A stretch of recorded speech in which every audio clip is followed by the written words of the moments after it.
Well,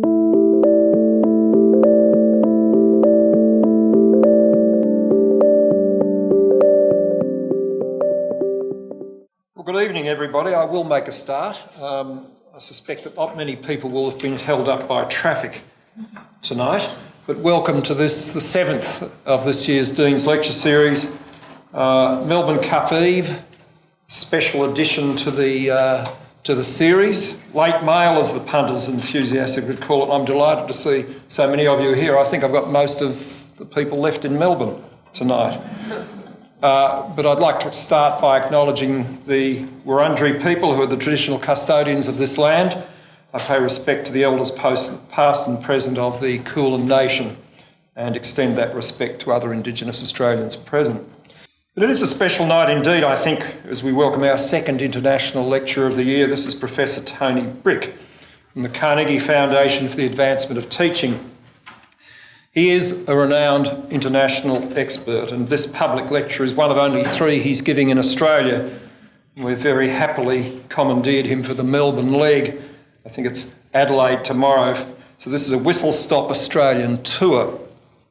So I'd like to thank and acknowledge the University of Technology in Sydney and INSEP Labs Australia for supporting tonight's lecture. I acknowledge Professor Ruth Crick from UTS, who's in the front row, and also Chris Goldspink and Adam Usher from INSET Labs.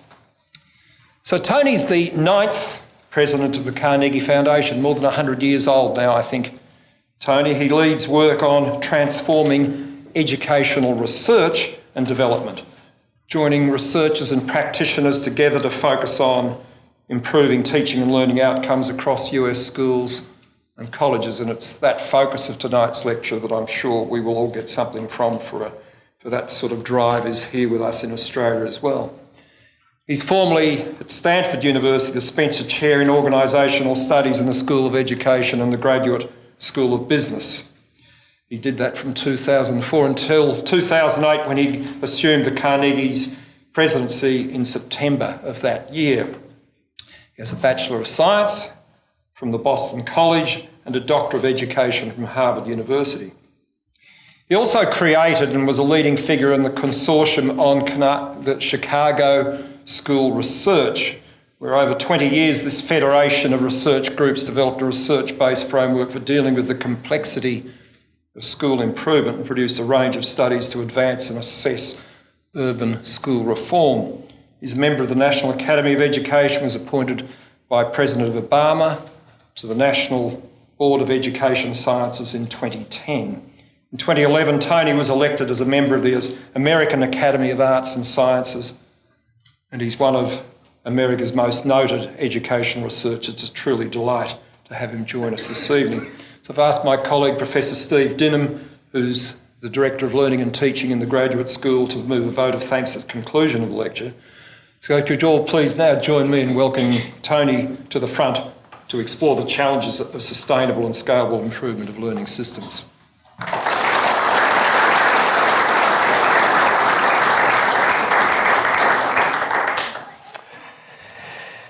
Good evening. It's my pleasure to be here. I arrived in Australia yesterday morning, and by looking at my iPhone, it's about 5 minutes after 11 Sunday evening back home. So if I should fall asleep in the middle of the lecture, please wake me up.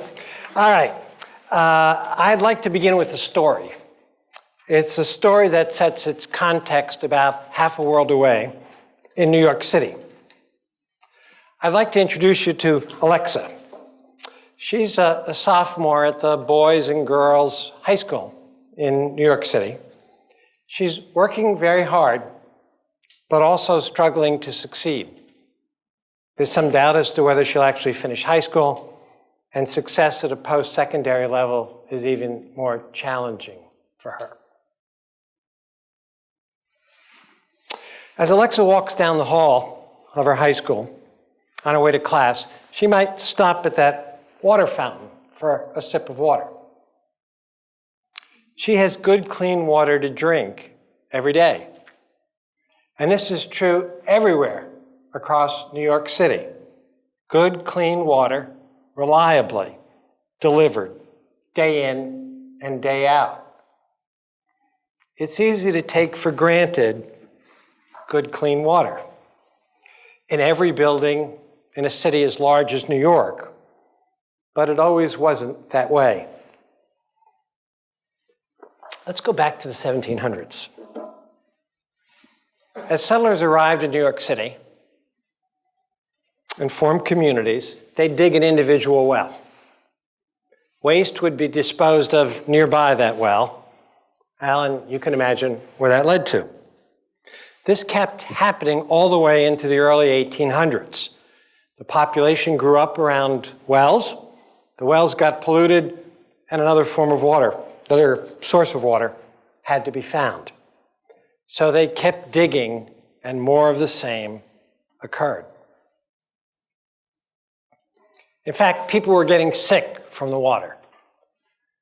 It got so bad that by the summer of 1832, 1 of every 50 New York City residents died of cholera. New York City's water was a disconnected set of wells. Residents just couldn't count on the delivery of good water. What used to work in an earlier time no longer worked anymore. They needed a new idea, and most importantly, they would need to work differently to achieve better outcomes. They would have to solve this problem by working together as a community. The inspiration for a solution, a very different source of water, the Croton River, some 40 miles north of New York City, and a scientific principle, gravity. That's how they're going to get the water from here all the way up there. Nothing quite like this had ever been done before. There were constant challenges along the way. They had to invent new tools and new construction methods. It took thousands of hands and minds working cooperatively together to complete this project. The new system delivered its first drop of water to New York City on July 4th of 1842. July 4th is our Independence Day. It was regarded as a triumph of technology, engineering, and innovation. It was also vivid testimony to what large numbers of people working together in very different ways to address a problem can actually accomplish. For over 150 years, this water system has continued to evolve and develop in response to the changing needs of the city. Today, New York's water system remains the envy of the world. It is literally one of the largest municipal water supplies on the planet. The scale is remarkable, and so is the quality. New York City water regularly gets recognition for its good taste. How incredible that every New York City resident can enjoy clean water every day and yet never see the complex system that brings it to them. I share this story with you because many of the challenges confronting education today look a bit like New York City's water problems of the past. Back then, it was a lot of different fragmented efforts to solve a big problem. That's what we're doing in education today, too. Lots of people working really hard, yet seemingly unable to make the systems work in the ways we would like. The challenge for New York City was delivering good water reliably to all of its citizens. For us, it's a good education reliably for all of our students. Today, a rapid increasing number of new ideas are being thrown out at our educational systems, often without the practical knowledge and often without the people to make most any of these ideas really work. Whether we think of initiatives such as We should introduce new technologies into schools. We should incorporate the best of brain research. We should pay attention to concepts such as resilience, grit, productive persistence. We can go on with a list of these things. As educators, it can feel overwhelming. It has the makings of what I sometimes think about as a reform migraine. It's no wonder that so many educators are experiencing initiative fatigue these days. The truth is that our schools, at least in the US context, are, in my view, gradually improving. The problem is that our aspirations for what we want our schools to accomplish are increasing at an even faster rate. And a chasm has been growing for some time between these rising aspirations and what schools can routinely accomplish. And this chasm is greatest for our most disadvantaged students and in our most disadvantaged school contexts. We have a learning problem. We have a lot of people working very hard, students, faculty, school, district, state leaders.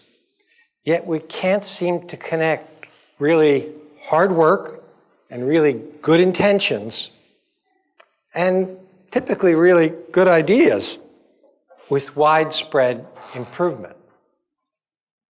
We may dig a good well here or there, but it may not last, and it certainly doesn't scale. We need to get better at getting better. One thing seems really clear. We can't solve these problems by continuing to act as we've always done. There are no more isolated wells to be dug. So we scoured, both nationally and internationally, across sectors and industries, looking for practices that might help our efforts to accelerate learning to improve. How does quality improvement, for example, work on the job floor in industry? I remember a time when half the things you bought, they didn't work. Now virtually everything that comes out of the box does work. How did that happen? How do design firms develop new products and services that actually make our lives better and easier? How are large healthcare institutions becoming safer and more patient-centered environments? And more recently, how are scientific networks speeding progress on problems previously thought too difficult, if not impossible, to solve? What might we learn from what many others have done that could help us to improve? That's the journey we've been on at the Carnegie Foundation. Culling the best of this together, we call it an improvement paradigm. And 6 core principles form this paradigm. They are: be problem-focused and user-centered, attend to variability in performance, see the system that generates that variability in performance, embrace measurement and learn through disciplined inquiry, and organize ourselves in networks that have the form of practical scientific communities. Let me talk to you a little bit about each of these 6 principles.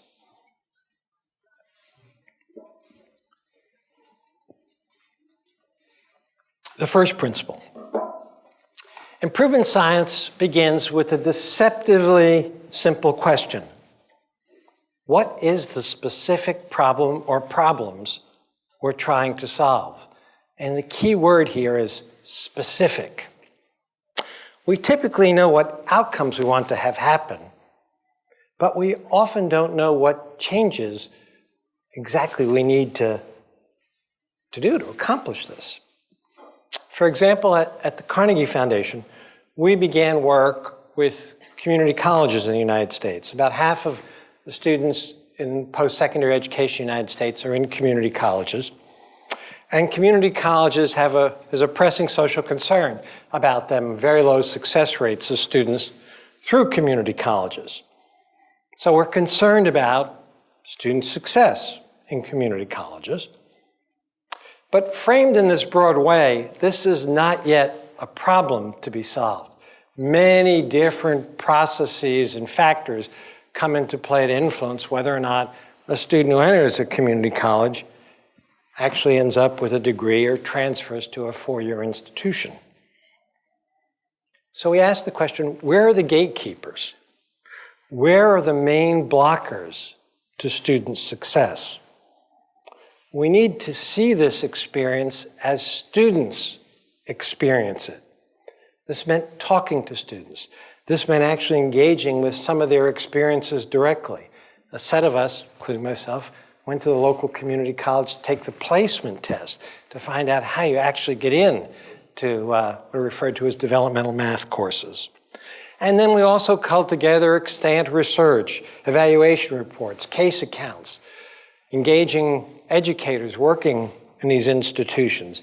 Synthesizing all of this together, a key observation emerged. At the high failure rates in developmental math courses are the single biggest impediment to student success. Now, that's a problem we could conceivably do something about. Second principle. If we want quality outcomes to occur reliably for all students and in the many different contexts in which they might be educated, then variability in performance is the problem to solve. Education is complex work.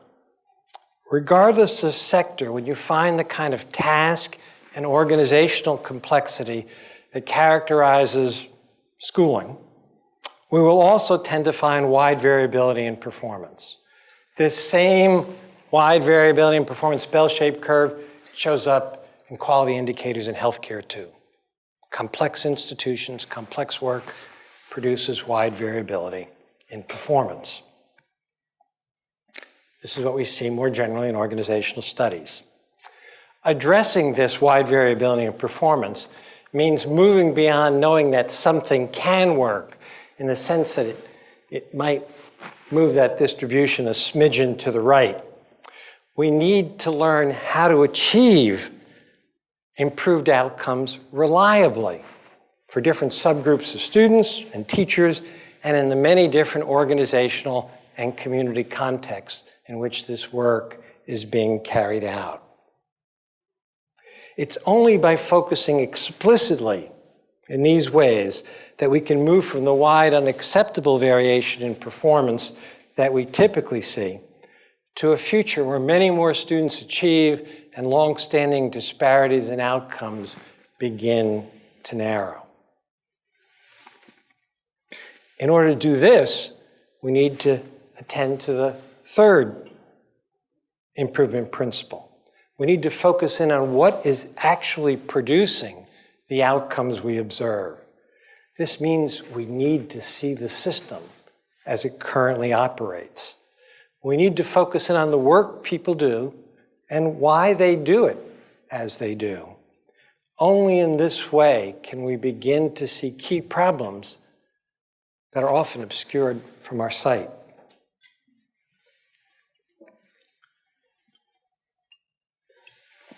Put simply, improvement means thinking about how organizations actually work. It means seeing how various people and processes interconnect to produce the outcomes we get. The community college work, something we call math pathways, are anchored in shared instructional materials. These improvement efforts of this, what we call networked improvement community, explicitly integrate understandings about students' social and emotional well-being. It engages faculty in new ways and aims to support them in their efforts to improve. It creates for them a social community, working in similar ways to accomplish valued ends. The network needs data to inform improvement, and it needs it in a timely fashion when we can still do something about students who might be at risk for failing, not long after they have failed to succeed. And all of this work needs policy support for it to go forward. Lastly, and in some ways most important, an improvement network needs to attend to how all the parts or pieces must fit together in coherent ways in order to scale the outcomes we seek. Put simply, it's not enough to have good parts, to keep adding new services, new materials, or even new technologies to schools. The key question is, how will this all come together to actually improve the outcomes we seek? How will we make this happen for every distinct subpopulation of students? And how will this work for the hundreds of thousands of educators working under highly varied conditions and organizational arrangements? These are the essential questions we need to ask and be able to answer. How will this all come together? Typically in educational research, we work on parts. We rarely pay attention to this question of how we make systems actually work. Moving on to the fourth principle, embrace measurement. Achieving improvement means constantly challenging ourselves. We tend to see what we want to believe. This is a very basic human phenomenon that psychologists refer to as confirmation bias. This is why we embrace measurement. We need data to test what we're doing, in essence, to push back at us, to cause us to stop and to question, well, what else might be going on here that I simply haven't been thinking much about? That's why we measure. Now, we have a lot of student outcome data, and we have a much better handle today as a result on variability in student outcomes than ever before. To guide improvement, however, our measurement needs to get down into the actual work processes, the roles that people enact, and the prevailing norms and beliefs that shape all of this work. Because this is where the outcomes actually take root. For example, in the Community College Initiative, it's organized around a small number of what we call key drivers. One of these consists of an ensemble of changes focusing on starting strong in the first 2 weeks. Our earlier work on seeing the system directed attention to this fact that students actually start to disengage from instruction very early on in the semester, even though it may not be recognized by most until the W's or the F's appear in their grade reports 3 or 4 months later. So we really wanted to focus attention on starting strong, because we learned that from our students. The change package for starting strong included some direct interventions with students around developing a growth mindset with regard to mathematics, routines for creating a more supportive classroom community to enhance students' sense of belonging, and redesigning the curriculum to focus attention on the value and relevance of the mathematics that students were being asked to learn. Each change idea was research-based, but how would we know whether this ensemble of changes was actually working? To find out, network participants introduced a 3-minute survey. Students take it on day 1, they take it again 4 weeks later. What we learned on average from these data from day 1 to week 4, that on average, students tended to report an increase in growth mindset, increased reports about the relevance and value of the mathematics they were learning, and increased reports about sense of belonging in the classroom. So on average, these were very strong reports for the team that were working on this starting strong package. But these positive changes didn't occur to the same degree in every classroom and at every college. In some classrooms, consistently strong reports were occurring semester after semester, and year after year. So this led faculty to ask, what were their colleagues doing that actually resulted in this very strong improvement? So social learning across the network was being driven by having these kinds of data. The fifth principle, engaging discipline inquiry in ways that allow us to learn faster to achieve more of the outcomes we seek.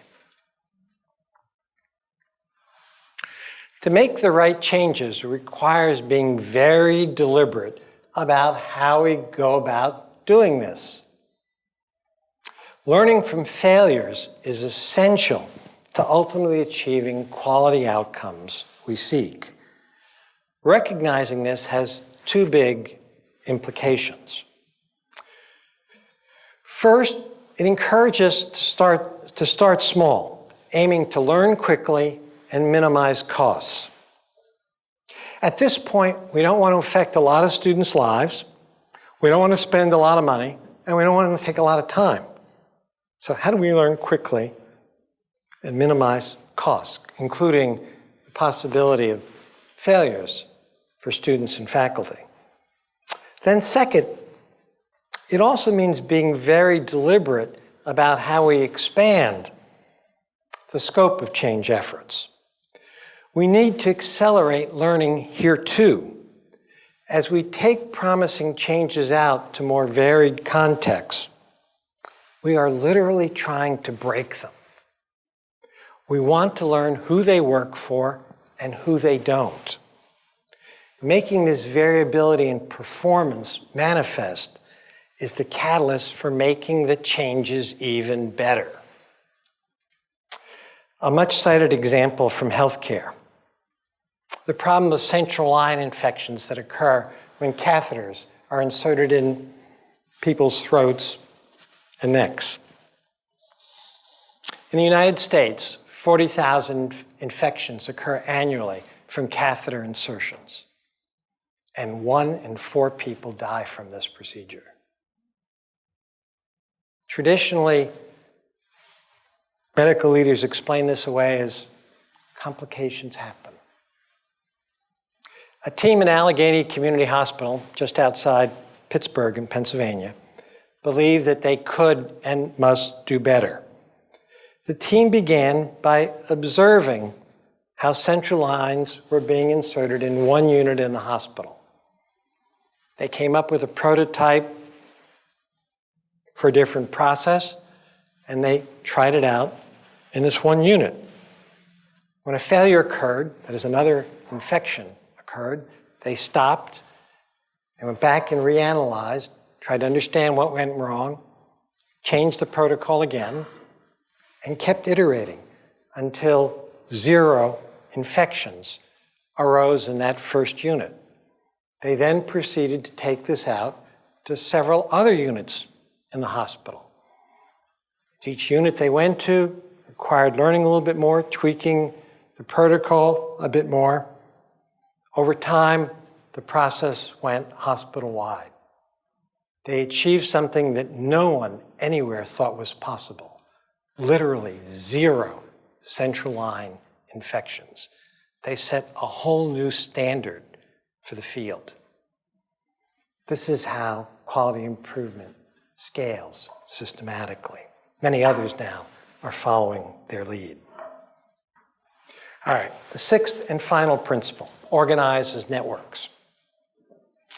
The educational system that we've built and the problems embedded within it today are now so complex that few individuals can solve them on their own.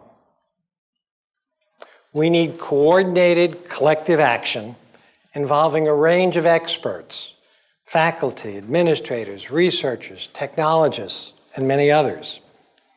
This means we need to break down the silos in which we tend to live to better engage one another in the improvement journey. We call these intentionally designed collaborations, networked improvement communities, or NICs for short. Each NIC is organized around a specific problem, a shared working theory of improvement that's anchored in seeing the system, and using common measures and inquiry protocols so that we're able to learn together whether the changes we're introducing are actually moving us in the right direction. And the NICs are deliberate in accumulating this practical knowledge and making it quickly accessible to others for further testing. This is the workings of a scientific community, one dedicated to practical educational problem solving. Embedded here is extraordinary potential for improvement in education. We are the quintessential large network.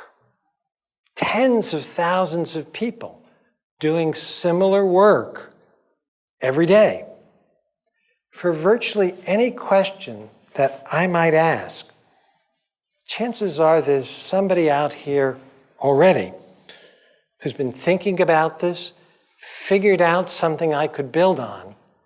I just don't know who they are or what they've learned. But we could if we chose to organize ourselves as structured, networked improvement communities.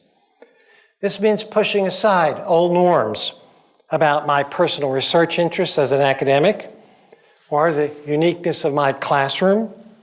It means breaking down the silos around teaching that separate faculty from one another. It means challenging the traditional research practice divide. We're all improvers now, joined together in building knowledge about improving teaching and learning. When we initiated the networked improvement community with community college faculty, they came from diverse institutions. They subscribed to common learning goals, based their lessons on common instructional materials, agreed to collect common data on student learning. Doing all of this seemed totally anathema to long-standing norms about faculty autonomy. But these faculty came together to solve a shared problem. They found that working together alongside of leading educational researchers and operating within these norms and practices of a scientific community helped them achieve something they greatly valued: improved learning for their students. The improvement paradigm that I've been talking about is different. It joins together this discipline of improvement science with the power of structured networks to accelerate learning to improve. It values the analytic and systematic ways necessary to develop and test changes that achieve improvements reliably. It's inclusive in drawing together the expertise of practitioners, researchers, designers, technologists, and many others. And it's very deliberate in organizing its improvement activities in ways akin to a professional scientific community. We can talk about strategies and methods and data for a long time, but improving our schools is really all about the people. This work needs the active, full engagement of educators. This is very different. For classroom teachers, school leaders, you're no longer the passive recipients of someone else's ideas. You are the improvers. You're where it happens. Making space in your workload for improvement won't be easy, but we need you deeply engaged in this work. We need researchers to join with you in this effort. We need their theory-based insights, their methodological skills, and their passion for using their expertise to advance the public good. These ideas also speak to policy leaders. We need you to enable capacities in schools and districts to carry out this work. It means developing improvements specialists among professional educators and acknowledging improvement as a legitimate part of the day-to-day work that educators engage in. And it will take supportive environments where it's safe for educators to try things, to fail, and to learn to improve. When any of us feels seriously threatened or vulnerable, it's just hard to learn. In 2020, the third New York City water tunnel will open. It's hard to believe that a man-made water system built 150 years ago continues to bring fresh water to millions of people every day. But it does. We believe in the same boundless possibilities for our educational systems. I truly believe that we can do better by Alexa and so many other students just like her.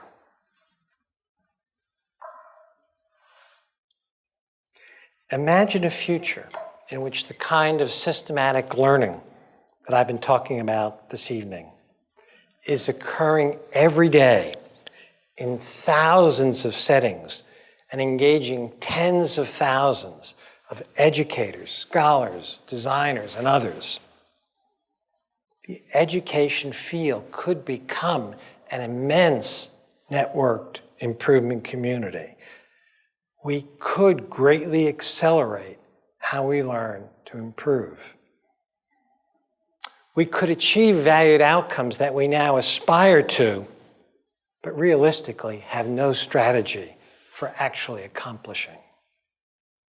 Whether it be all children learning to read by grade 3, all children career and college ready by the end of high school, or all children achieving some valued occupational certification, a 2-year or 4-year post-secondary diploma. It's going to take different thinking and ways of working together to get all of this to happen, and to happen faster and better. This is our challenge. This is taking on together the journey of learning to improve. In closing, I'm grateful for the opportunity this evening to share some of these ideas with you. If you're enticed by the ideas and would like to learn more, I refer you to our book, and I think there's a flyer for it outside. And for those of you who might wish to engage with a growing improvement community, I invite you to consider attending the Improvement Summit next spring that we organize in San Francisco. Thank you.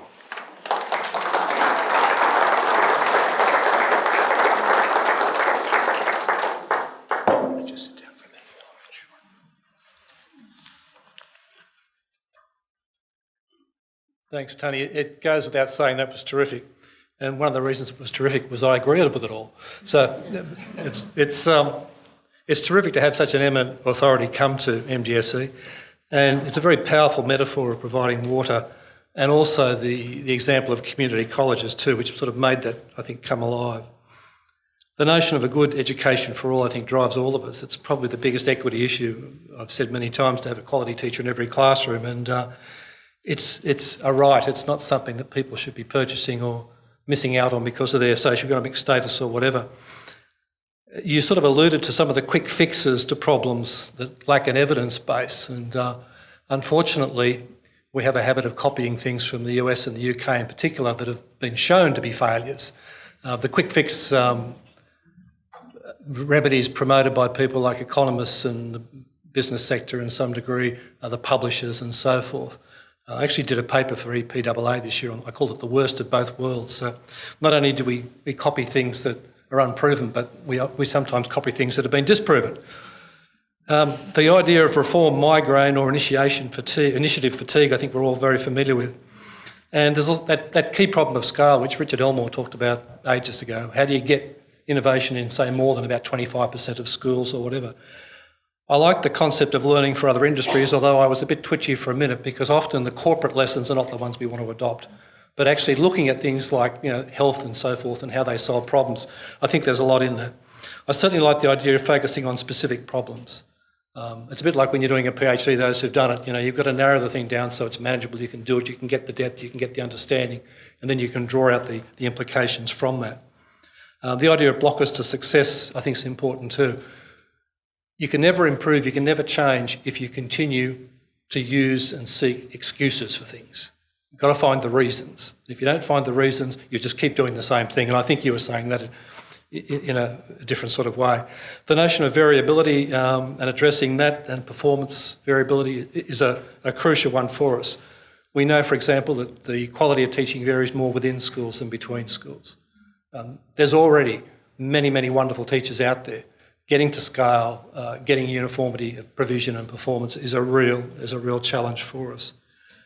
The notion of deciding what's really producing the outcomes and seeing the system work as a whole, I think, is a very, very valuable one. Those of us who work advising politicians and so on, they want to do something, they want to do it quickly, they want to get their name on it, and often what we see is all these initiatives bolted onto things in a very haphazard sort of fashion, without actually seeing the system as a whole. And in fact, some of the things that are bolted on work against the system when you actually get down to it.